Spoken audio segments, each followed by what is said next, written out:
the parents give the movie to Butters, who watches it and turns into Gollum.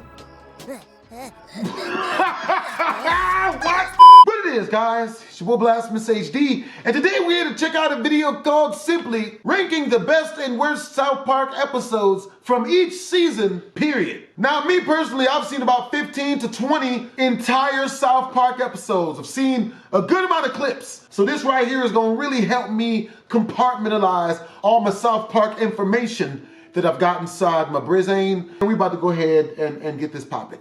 South Park. If you haven't seen it, you've at least heard of it. I mean, I'd hope so at least. It's one of the most popular shows of all time and my personal favorite.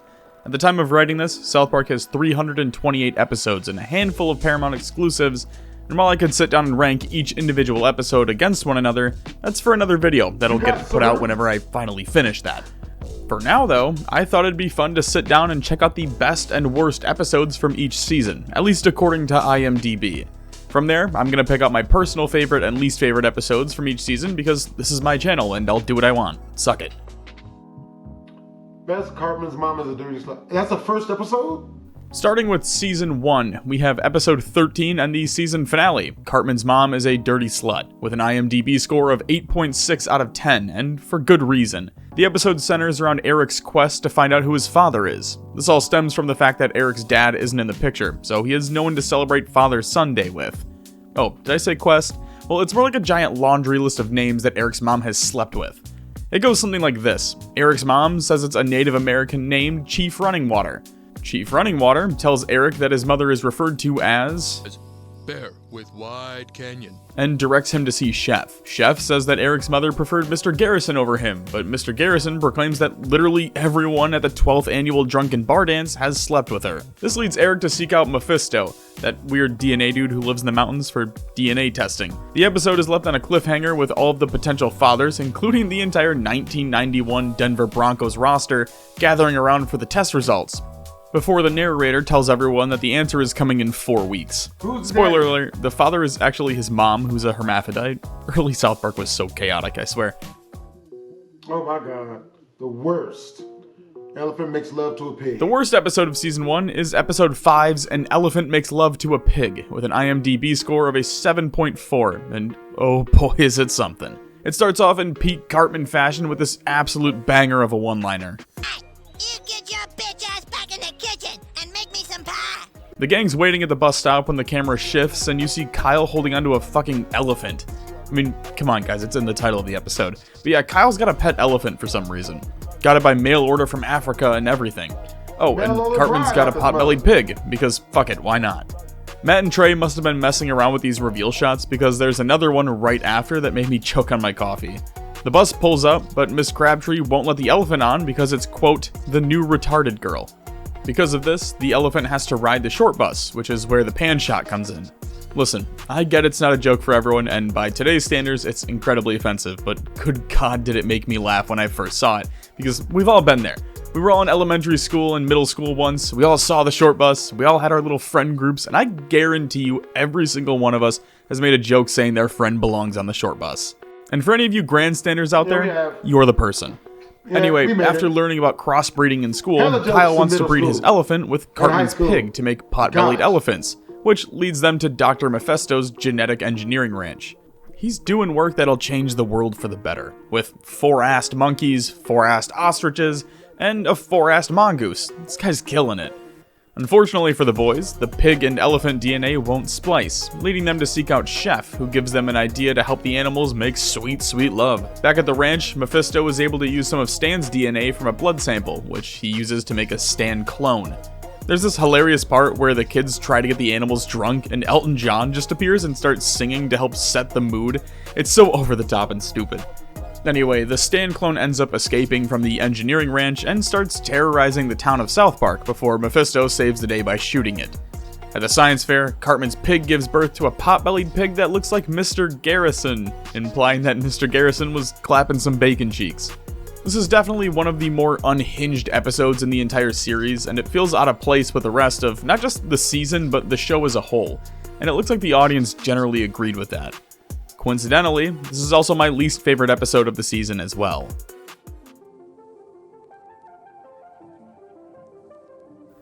On to my personal favorite though, episode 2, Volcano. Volcano was the first episode of South Park that I ever watched as a kid. I remember flipping through channels one day, eventually ending on South Park thinking it was another Nickelodeon show, only for my world to implode. The episode starts out with the boys going hunting with Stan's Uncle Jimbo and his friend Ned, who talks using a shitty voice box that makes him sound like an off-brand text-to-speech drone. The initial few minutes seem pretty tame, until the group finds a Rocky Mountain black bear, which leads to what I think is one of the funniest scenes in the episode. My God, it's coming right for us! Oh. When I say this is something that's lived with me my entire life, I'm not kidding. I still laugh every time I watch it. My friends and I still say it when we play games like Call of Duty and Grand Theft Auto. Hell, even the NYPD adopted it as their slogan. This entire moment is amplified when Jimbo sees a deer and calls for a 46 gauge, only to pull out a rocket launcher and yell, "It's coming right for us!" I can only imagine the death threats they received from PETA after this. Cartman also tells everyone he served in Vietnam, and he keeps that up the entire time. It's just peak South Park. If those shenanigans weren't enough for you, Volcano is also the episode that Randy Marsh is introduced. Believe it or not, kids, but before Tegrity Farms, Randy Marsh was just a background character, and actually one of the more logical people in South Park, working as a respected geologist. After discovering that Mount Evanson is about to erupt, we learn that the boys are camping on it. Most of the story here centers around Stan dealing with the fact that Jimbo seems to like hanging out with Kenny more than him. This all stems from the fact that Stan didn't want to shoot an animal at the beginning. Now, Randy serves as the hero of the episode, as he's the one who comes up with the idea to build a trench to save the town from lava. Well, kinda. The lava ends up taking out Denver, but who cares, the Broncos suck anyway. Kenny initially survives the eruption, but gets shot after Ned drops his gun at the end. Volcano is one of my favorite episodes of the season, and one I hold in high regard, even if it's incredibly stupid. Season 2's highest rated episode is Spooky Fish, coming in at an 8.4 out of 10. It's the Halloween special of the season, and oh my god do they come out swinging. For starters, they just keep rotating shots of Barbra Streisand on the screen at all times, for the entire episode. I wish I was joking. So what happens in it? Well, the episode opens up with an alternate reality Cartman with a goatee. This isn't the main plot though, it's just one of those things where there's a constant flip between the real Cartman and the fake Cartman throughout, and the boys can't figure it out until the end. The real story centers around Sharon getting a visit from Aunt Flo, who gives Stan a pet fish as a present. Stan thinks it's spooky, but Sharon, who's been taking ventriloquist classes, isn't buying it. Stan puts the fish in his room and everything seems fine at first, until Stan looks over and there's a whole ass body in the floor in his room. Sharon does the psychopathic thing and hides the body while telling Stan how good he is. This happens again and the entire process repeats itself. The next day, Officer Barbrady comes to take a look around the backyard, and Sharon fucking kidnaps him and locks him in the basement. Hands down the best part of the episode for me is Chef's costume. It has nothing to do with the story, but just look at it. Okay, so the boys finally confront Aunt Flo, who tells them where she got the fish from. While the boys are trying to find out exactly where that location is, just pay attention in the background. The boys end up finding the shop where the owner tells them that it's just like all the other returns, only for the shot to pan out to reveal a bunch of demonic animals. It's here where you find out that the shop pulled a poltergeist and built the place on top of an Indian burial ground. There's even a door portal thing like the closet in the movie. Good times. It's a good episode, but to me, I was a little shocked to see it at an 8.4 considering some of the other episodes of the season.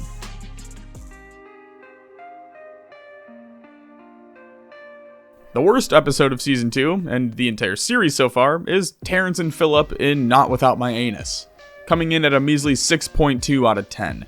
This score is a little misleading, but also fairly accurate. See, this is the first episode of Season 2, and South Park fans were expecting the follow-up of the Season 1 finale, Cartman's Mom is a Dirty Slut, but instead, they were blessed with a full-length Terrence and Phillip episode in its place, forcing them to wait an extra week before finding out who Cartman's dad really was. It's worth noting that this was an intentional joke and the episode was released on April Fool's Day, but it was still a whole fiasco when it first released, and this is one of the lowest rated episodes in the entire series. I don't feel like I need to give a full breakdown because I don't think this is anyone's personal favorite episode, but I'll give a quick TLDR. Terrence's daughter is kidnapped in Iran, but the duo find her in Iraq. When they get home, they find out that this was all a big plan formulated by their arch nemesis, Scott. This guy. Which culminates with Saddam Hussein invading Canada. This all leads to Terrence and Phillip using chemical warfare via farts to kill Saddam Hussein. I wish I was kidding. But that's the charm of Terrence and Phillip, if you want to call it something. But yeah, understandably, the dumbest episode of the season, and not really something I would even consider to be part of Season 2.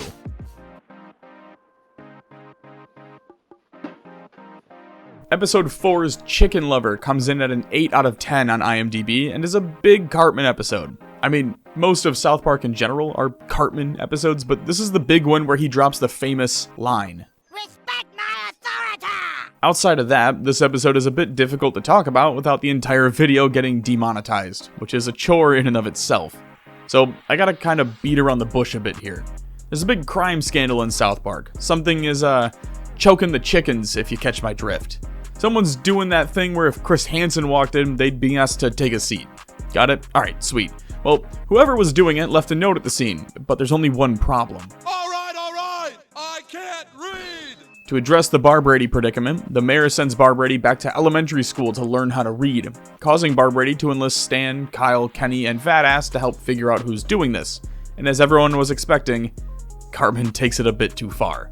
Sir, step out of the car, please.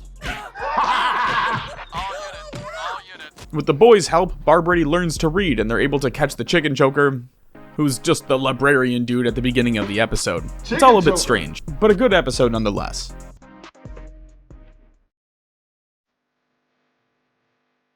Not counting the Terrence and Phillip episode, my least favorite of the season is episode 7, City on the Edge of Forever. While on their way to school, the psychotic bus driver detours the bus off a cliff, into a river, then off that river, past some tourists, and onto the edge of another cliff. Most of the early portion of the episode is just them teetering off the edge of this cliff, and it's all centered around Miss Crabtree yelling and threatening to kill a bunny. She ends up leaving to go find help with all the children trapped on the bus. But with nothing to do but wait, the gang starts reliving flashbacks from Season 1. Now while all that's going on, you get to follow everyone's favorite character, Miss Crabtree, as she travels around South Park just screeching at anyone she finds in an attempt to get some help. Eventually, the bus just falls directly into a giant tub of ice cream, only for it all to be some dreamception bullshit where it's like Stan's dream of Cartman's dream.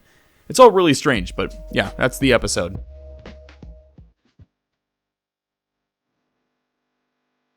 Season 3, Episode 11, Chinpokomon, is the highest rated episode of Season 3, hitting an 8.7 out of 10 on IMDb. The entire plot is basically, what if we took Pokemon and slapped it in South Park? And holy shit, does it work. I want to set the record straight. I love everything about this episode. It's not my favorite of the season, but it's definitely number 2. There's a new Japanese game in South Park, and Cartman is exactly what every kid was like when we all heard about Game Boy Colors and the wonders of collecting Pokemon on them. Even Kyle's on board with it and buys one, though he's late to the party and doesn't really understand the hype for them. There's only one downside with the Chinpokomon. They're trying to brainwash kids into bombing Pearl Harbor. No, like, there's a moment in the video game Stan, Cartman, and Kenny are playing where they have to literally try and bomb Pearl Harbor. Good times.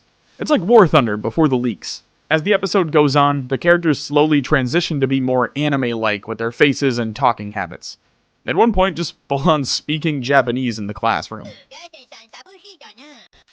All of this culminates with the children being turned into Japanese pilots, tasked with, you guessed it, bombing Pearl Harbor, before their parents figure out what's going on and foil the plot by simply pretending to show an interest in Chinpokomon, immediately making it the lamest thing in the world to all of the kids.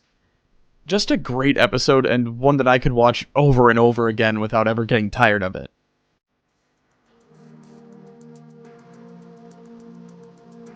Much like Season 1's worst rated episode, Jackophsaurus is my least favorite on Season 3, as well as being the lowest ranked episode. I promise this only lines up a few more times, but I don't think this one was much of a shocker. It's one of the lowest rated episodes in the entire series, coming in at a 6.4 out of 10, just barely beating out Season 2's Terrence and Phillip stinker. Okay, so the boys are camping out in the mountains. After writing America's next big hit single, Cartman wanders off to take a shit and ends up discovering a Jackophosaur. These things are so goddamn annoying. I also don't think I can show it because it's naked and has tits, so if it's blurred, that's why. Anyway, they're thought to be extinct, so now that they found one, a bunch of scientists get to work trying to breed the species so it can recover. Much like the viewers, all the townsfolk find these things incredibly annoying because, well, I mean, do I have to play another clip? Lisa needs a jack-off.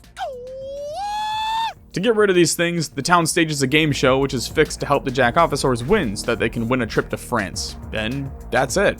This is my least favorite episode of the season as well, since it's just annoying. The funniest moment of the episode for me is right at the beginning when Cartman is singing and playing the harmonica. Everything after that is just downhill. Outside of whatever that was, Season 3 is really solid. It was a lot tougher to pick a favorite than I was expecting it to be. There's so many good episodes in this season, and I was pretty torn between the likes of Sexual Harassment Panda, Two Guys Naked in a Hot Tub, or even Jin Pokemon. But I had to go with episode 3, Succubus. For those of you who know the episode, I think you already know why, but for those of you who don't, allow me to explain. The boys show up at school one day to find out that Chef has quit after falling in love with some broad named Veronica. Mr. Garrison thinks she's a succubus, which is just a demon that sucks the life force out of you, if you know what I mean. Long story short, that's exactly what she is, and the gang figures out if they sing a song in reverse, they can kill the succubus, and Kenny in the process. But it's not the story that makes the episode my favorite. And it's not Mr. Derp, or the fact that Cartman gets bullied by the optometrist, and spends most of the episode with his pupils fully dilated. It's entirely because of Chef's family. They're easily the best characters of the episode. They refer to the boys as young crackers, and the dad just tells the story of the Loch Ness Monster the entire time, with one of the more memorable lines of the early seasons found here. Instead, I need about 350. It's been like 25 years since this episode originally aired, and me and my friends still, to this day, still say this shit to each other all the time. This also begs the question, is that really the main reason that this is your favorite episode of Season 3 over the other ones you listed earlier? You're goddamn right. Cartman joins Nambla. Oh my god, no. No! The best episode of Season 4 is Episode 5, Cartman Joins Nambla, with a 9.0 rating. Cartman feels like he's simply too good for his current friend group and heads out to find a new one. Thinking he needs a more mature friend group, he decides to look for them on the internet. The second best place to look, right behind the Catholic Church Altar Boy School, I guess. Well, as you can probably figure out, he gets spammed with a ton of Jared Fogels after joining the Men Who Like Young Boys chat room. Things are looking pretty good for Cartman though. He gets to meet some new friends, they buy him a bunch of cool shit like the Kama Sutra, but the only downside is that they keep getting taken away by the FBI whenever he goes out to meet them. That's where Nambla enters the picture. Who are they? Well, the North American Man-Boy Love Association. Duh. Cartman, who's loving all the attention Nambla gives him, accepts the offer to become the poster child for the organization. Oh, and while all this is going on, Kenny's parents find out they're pregnant again, and Kyle and Stan pass the time by making faces at a bunch of dialysis patients. After an FBI sting operation goes wrong, shocker, we learn that there's another Nambla in South Park, the North American Marlon Brando lookalikes. So what's going on with the Cartman Nambla? Well, there's a little Scooby-Doo style chase scene here where the FBI is running through all the doors looking for the Nambla members, only to catch the wrong Nambla group again. It's just that wacky charm, but, you know, with a group of Jared Fogels instead of someone committing tax fraud. There's a pretty good moment at the end here as well where you think they're gonna let the Nambla guys go, only for Kyle to say exactly what everyone is thinking. Dude, you have sex with children. Time for the worst episode on the list, and most people's least favorite episode in the entire series, mine included.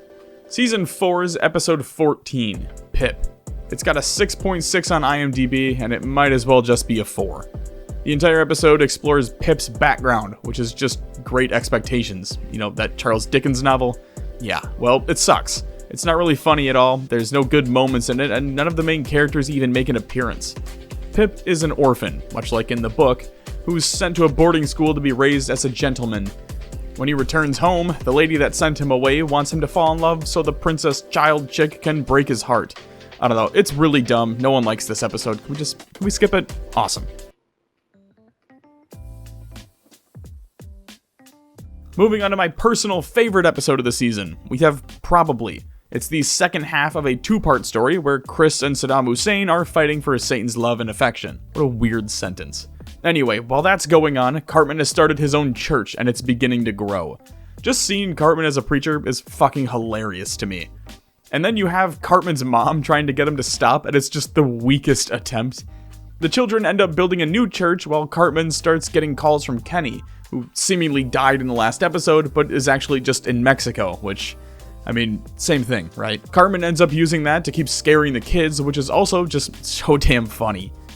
Then he starts to proclaim that he can heal people, but it's just him slapping the shit out of the kids who need help with something, and it turns into one of those Southern Baptist churches where the preacher gets the spirit of God in him and gets Parkinson's for a few minutes while everyone dances and screams amen. It's good stuff. While that's going on, Satan visits God in heaven, which is apparently just for the Mormons. Alright, back to Cartman. He's rich now. Turns out if you yell and run around in the confidence of a decorative building, people will chuck money at you, and it's all tax-free. To overthrow Cartman, they bring in Jesus, who just tells the kids to go back to school and have fun. With the kids gone, Jesus teaches Cartman a lesson by sending him someplace worse than hell.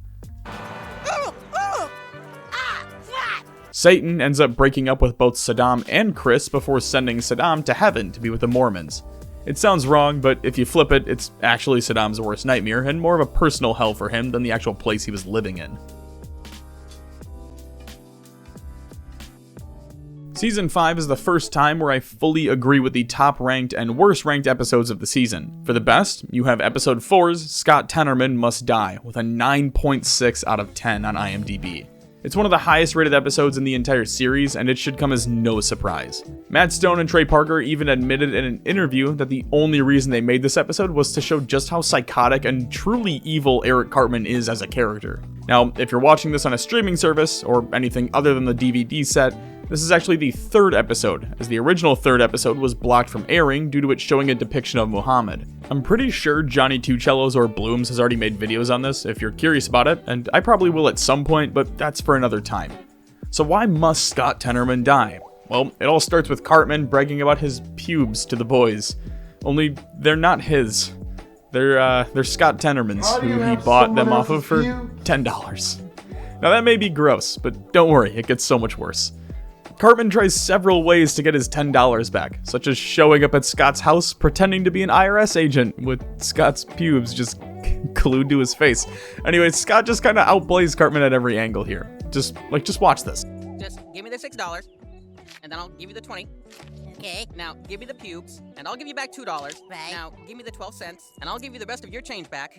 And then give me the 20, and I'll give you the pubes. Sweet. He even tricks Cartman and sends him all the way out to Fort Collins, forcing Cartman to ride 106 miles home in the back of a pickup truck.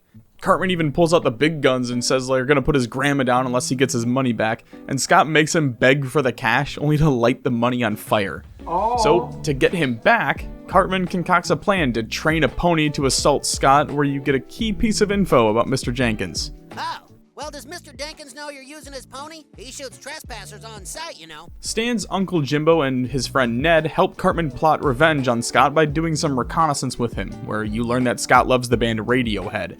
This is all actually just a ploy by Ned and Jimbo to get to see Scott's mom's tits, which coincidentally half of the town is also doing, which I thought was hilarious.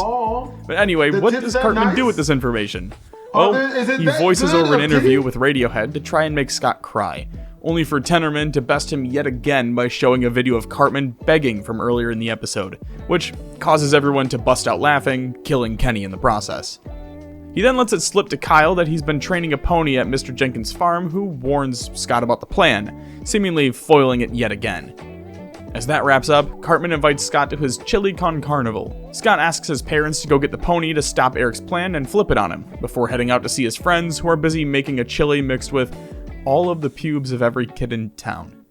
Nice. When the two sit down for the cook-off, Scott tries to reveal it to Cartman, only for Cartman to be the one who calls it out, having switched his with Chef's right before the cook-off started. It's here that Cartman's full plan is revealed, and oh my god, is it some Silence of the Lambs level shit. He explains that he knew Stan and Kyle would betray him and warned Scott about the trap. Remember how, like, I don't know, a minute ago, we just learned that Mr. Jenkins was a psychopath who would shoot trespassers on sight? Well, it'd be a real shame if someone had sent their parents there in an attempt to steal the man's pony from his backyard, wouldn't it? Especially if someone else were to warn Mr. Jenkins of violent pony killers in the area, i.e. Scott's parents. Oh, don't worry, it gets worse. See, they're at the chili cook-off. Do you like it? Do you like it, Scott? I call it Mr. and Mrs. Tenorman chili. He literally fed the kid his own dead parents disguised as chili. As Scott's having a full-on breakdown, like you do, His favorite band Radiohead shows up and calls him a crybaby to his face before leaving. In one final act of true psychotic display, Cartman quite literally drinks Scott's tears. It's one of those rare episodes where every single second is perfectly used. Every word means something, there's no filler in the entire episode. Every moment where you think there's a setup, it's just a decoy for the twist at the end. Just a masterpiece of an episode. Dang. Behind the blow. Here's a good rule of thumb. If there's a Terrence and Phillip focused episode in a season, it's gonna be one of, if not the lowest rated episodes in that set. And season 5 is no exception. Terrence and Phillip Behind the Blow is meh. Don't get me wrong, a meh for South Park is still a 7 out of 10 on IMDb and better than most shows, but it just feels like a filler episode to me. It's a South Park episode, so there's still laughs and funny moments, but for a season with multiple episodes above a 9.0 and most above an 8.5, this one definitely stands out. The plot is focused on the boys trying to get Terrence and Phillip back together after the duo has a falling out. I don't really have much to say on it though other than that. Prostitutes? Terrence gets fat, which is kinda funny, but it's played out right away. There's a few other funny moments, but those all come from the B-plot, which has to do with South Park getting taken over by environmentalists who just use the children as free labor. They also just cut Kenny's arm off at one point to give the kids some convincing. To bring the duo back together, the boys do a Behind the Blow episode of TNP. And it's literally just 5 minutes of Terrence and Phillip history. That's right, 25% of the episode is this one mini show talking about the history of Terrence and Phillip. And it sucks. I mean, there's some references to past South Park episodes and the bigger, longer uncut movie, but that's not enough to get me to sit through 5 minutes of exposition of 2 background characters. Season 6 has some absolute bangers. You've got The Simpsons already did it, A Ladder to Heaven, Aspen, Bebe's Boobs Destroy Society, and the return of the Fellowship of the Ring to the Two Towers, which, conveniently, is the highest rated episode at a 9.3. The Return of the Fellowship of the Ring to the Two Towers is a spoof of The Lord of the Rings, told in South Park format, which just works out so damn good. And they do a phenomenal job later on in the show with the Game of Thrones episodes, but we'll touch on that in a different part. The show kicks off with the boys playing Lord of the Rings while Stan's parents rent something for themselves. Randy sends the kids on a quest to return the Lord of the Rings movie to Butter's house, but when he puts in his and Sharon's movie, it's revealed that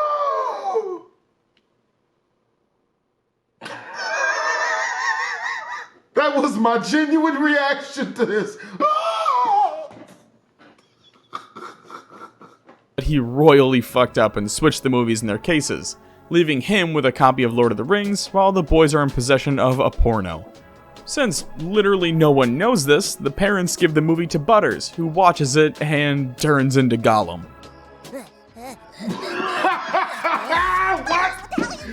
Soon, the 6th graders get involved, taking the tape from the boys to reveal that they've been carrying a copy of Backdoor Sluts 9 this whole time. There's a great scene here where Randy and Sharon tell the other parents, and the dads just start ranking off other pornos while the wives look at them all disappointed. I mean, was it like Crotch Capers 3? I'm afraid it was Backdoor Sluts 9. Backdoor Sluts 9?! While the boys try to figure out a plan, the 6th grader recruits all of the others in town to try and steal the tape from the boys. The council decides that it'd be best to just return the movie to the Two Towers video store, forming the Fellowship of the Lord of the Rings. By this point, Token has also seen the film and quits playing, causing the parents to try to talk to him about it. And when the woman has 4 penises in her at the same time, then stands over the men and pees on them, is that part of being in love too? Yes! And then when Token's dad finds out fine. what movie it was, his That's wife love. just gives him the same look. It's just so good. Alright, Yep, back to the boys. that's They're what on their love- way to return the movie I when they're don't know. ambushed by the 6th graders. Jimmy sacrifices himself as the stand-in Gandalf while the I boys don't do escape, love, so only I for don't it to know nothing completely about that. fail I ain't- because he's Jimmy. By some miracle, the boys are able to return the tape and their parents come to save the day just as they're about to get beat up by the 6th graders. If the episode ended here, it'd be great, but being South Park, there's always a way to one-up the scene. And in this case, it's done by the parents thinking the kids had all been watching Backdoor Sluts 9, and then just info-dumping all of these kinks onto the boys who haven't watched the tape. It's just golden. None of that can be played though, or I'll be deplatformed, so just use your imagination or go watch it for yourself. There's 2 episodes tied for the lowest ranking of the season. Fun with Veal, and Freak Strike, both at a 7.9 out of 10. I'll do a quick rundown of both and save some time, but don't expect any breakdowns or anything like that, just a light overview, starting with Fun with Veal. Stan learns what veal is and becomes a vegetarian. He then coaxes his friends into stealing a bunch of calves and takes them hostage in his bedroom. The parents try to starve the boys out, but Eric's mom just keeps sneaking them snacks and supplies. This leads to an epic multi-day standoff between the boys and the parents, the police, and the FBI, all culminating with them attempting to flee the area with Mr. Worf as their getaway driver. Naturally, they're captured, but not before it's revealed that the veal market has gone dry, effectively saving the calves in the process. Alright, on to Freak Strike. I personally really like this episode, but apparently that's a hot take. The boys disguise Butters as a mutant to go on the Maury Povich show and try to win some shit, only for Butters to win a free round of mini golf. This causes Cartman to act like a psychotic child so he can get on the show, which is hilarious in and of itself. While that's going on, there's a bunch of freak shows who make a living by going on the talk show circuits. So they end up going on strike along with Butters, who they haven't realized is just faking everything. The strike ends up working, but Cartman, pissed that Butters just screwed him out of a prize, rips off his fake face balls, revealing the con to all of the other freaks. But these guys are idiots, and think Cartman literally ripped the balls off of Butters, so they just go after him instead, allowing Butters to get off scot-free. Until he's grounded by his parents. Butterscotch-free. My personal favorite episode of Season 6 is Aspen. The whole gang, including parents, head out to Aspen for some skiing. There's only one catch here. The parents need to visit a timeshare presentation, leaving the boys to do some ski lessons on the bunny slope. This is where my favorite part comes in. It's another classic scene that me and my friends still repeat to this day. Hell, I even mention it on streams and videos over on the main channel from time to time. Just remember not to french fry when you're supposed to pizza, or you'll end up like Ike. Oh. Back to the timeshare plot though. It's your standard run-of-the-mill timeshare pitch. And if you've never been to one of these, you may think it's a bit over the top, but I can assure you that's exactly how these things go. And you can trust me on this because when my wife and I went to Jamaica last year, she accidentally signed us up for one, and we had to sit through this same goddamn pitch for like 3 hours straight, and then they hounded us about it every fucking day for the entire week. Quite literally ruined the trip for us, so never go to one of these. They're so stupid. They're just for old white people to pretend to flex to their kids on Facebook with. Alright, back to Aspen. Your standard skier gets jealous of Stan and challenges him to a ski-off, naming him Stan Darsh. The parents finally get a chance to go skiing, and even get to skip the line to use the exclusive timeshare lift, only for it to deliver them right into another building for another pitch. Alright, back to Stan. He's challenged again, so he hits up the instructor for a Rocky-styled sports training montage. During the big race, Tad, the man who challenged him, is kicking Stan's ass until he's distracted by some titties, which, I mean, I feel that. This causes Stan to win and allows Aspen to keep their youth center. The parents end up buying a timeshare to come to Aspen 2 weeks every year, but the boys just kind of feel like everyone else when it comes to skiing. Have to go back to this dude. Casa Bonita is another all-time classic. It's got a 9.2 on IMDb, and I think it's one of the more memorable episodes in the entire series. Kyle gets to invite 3 friends to go to Casa Bonita with him for his birthday, but he doesn't invite Cartman because Eric's been an ass to him for ages, taking Butters instead. This causes Eric to craft a scheme where he effectively kidnaps Butters by convincing him he's in the beginning of Fallout 4, and having him hide in the nearby Doomsday bunker. Obviously, he doesn't tell anyone about this, so Butters doesn't show, and Kyle invites Cartman instead. Though that's short-lived, as Butters' parents think he's missing, which leads to Kyle postponing the Casa Bonita trip to help search for him. To prevent anyone from finding Butters, Cartman moves him from the bunker to a garbage dump, where he tells Butters he needs to rebuild society to keep him occupied. He also tells him that the world is infested with cannibals to prevent him from leaving the dump. This actually works at first, and Cartman gets to go to Casa Bonita with the gang, until Butters is found by Irene. The police contact Kyle's mom, who calls out Eric, but it's too late, and Eric sprints into Casa Bonita, eating some of the food, visiting Black Bart's cave, and diving off a waterfall. With that being said, this is going to be part 1 of ranking the best and worst South Park episodes from every season. Hope you guys enjoyed the video. If you did, make sure to comment, like, and/or subscribe. It's your boy BlastphamousHD. Twist.